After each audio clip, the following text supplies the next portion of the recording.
జగన్మోహన్ రెడ్డి ప్రభుత్వంలో మొత్తం దాపరికాలే కదనా. ఏం బయట కనపడేది లేదు, వినపడేది లేదు. ఉమ్, జగన్మోహన్ రెడ్డి గారి ప్రభుత్వంలో ఏది ఉమ్, కనపడదు, వినపడదు. ముగ్గురు నలుగురు కోటరే ఉంటుంది, వాళ్ళకి మాత్రం కనపడతాయి, వాళ్ళకి మాత్రం వినపడతాయి.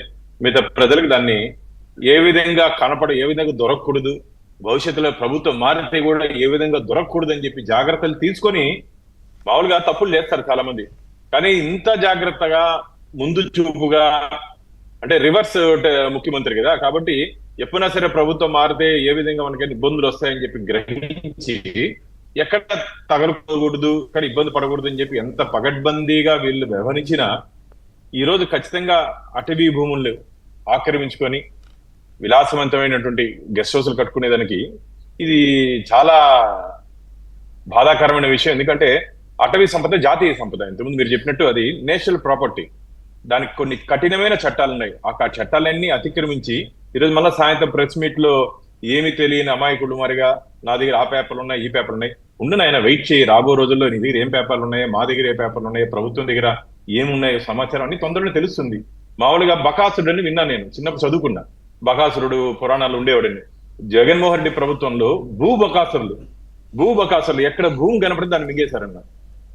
పెద్దిరెడ్డి గారు కాదు, ఇంకా చాలా మంది భూబకాసురులు ఎక్కడ భూమి కనపడితే. ఇంతకుముందు మనం అందరూ మాట్లాడుకుంటున్నాం గత ప్రభుత్వం 5 సంవత్సరాల పాలన గురించి.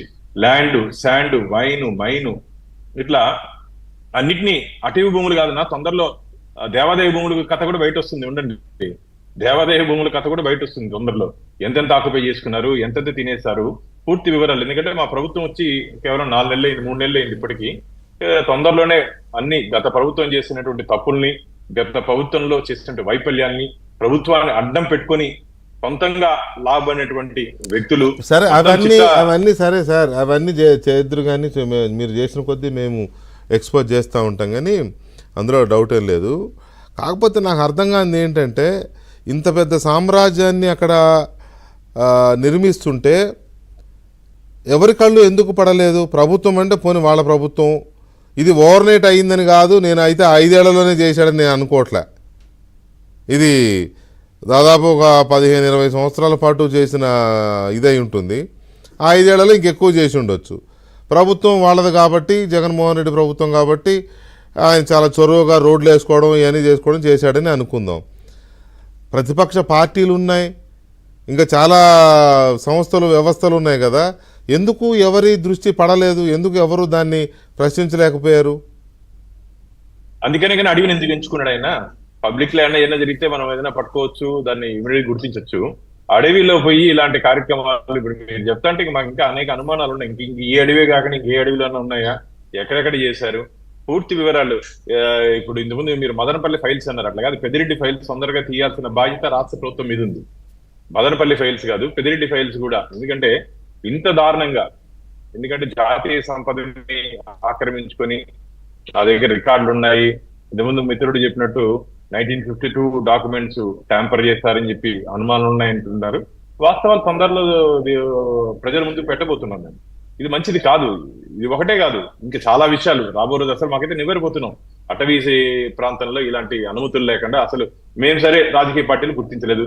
ఆ అధికారులు ఉన్నారు కదన్నా, అటవీ శాఖ అధికారులు, ఏం జరుగుతుందో దాంట్లో వాళ్ళు ఫారెస్ట్ రేంజర్స్. పెద్దిరెడ్డి గారి ఇలాకాలో అధికారులకి నోరెత్తేంత సీన్ ఉంటుందా? అదే చెప్తున్నా. కాబట్టి దీంట్లో వారిదే కాదు ప్రమేయం, చాలా మంది ప్రమేయం ఉంది అంటున్నా. దీంట్లో పెద్దిరెడ్డి గారిది కాకుండా అధికారుల అండదండలు పుష్కలంగా ఉన్నాయని చెప్పి. ఎందుకంటే మామూలుగా ఎక్కడ మీరు అనాథరి ఒక బిల్డింగ్ కట్టండి, ఎంతమంది అధికారులు వస్తారో, ఎంతమంది కార్పొరేషన్ అధికారులు వస్తారు, పేదవాడైతే వస్తారు, అమాయకుడైతే వస్తారు, బలహీనుడైతే వస్తారు, సామాన్యుడి మీదకి ఎగేసుకుంటూ వస్తారు అధికారులు. ఇట్లా అటవీ ప్రాంతాల్లో కడుతూ ఉంటే మీకు నాకు తెలియకపోవచ్చు, 5 ఏళ్ళు 10 ఏళ్ళు తెలియకపోవచ్చు. అక్కడ పనిచేస్తున్నటువంటి బీట్ చేస్తున్న డ్యూటీ రేంజర్కి ఏం తెలియదన్నా? రేంజర్ ఆఫీసర్కి తెలియదా?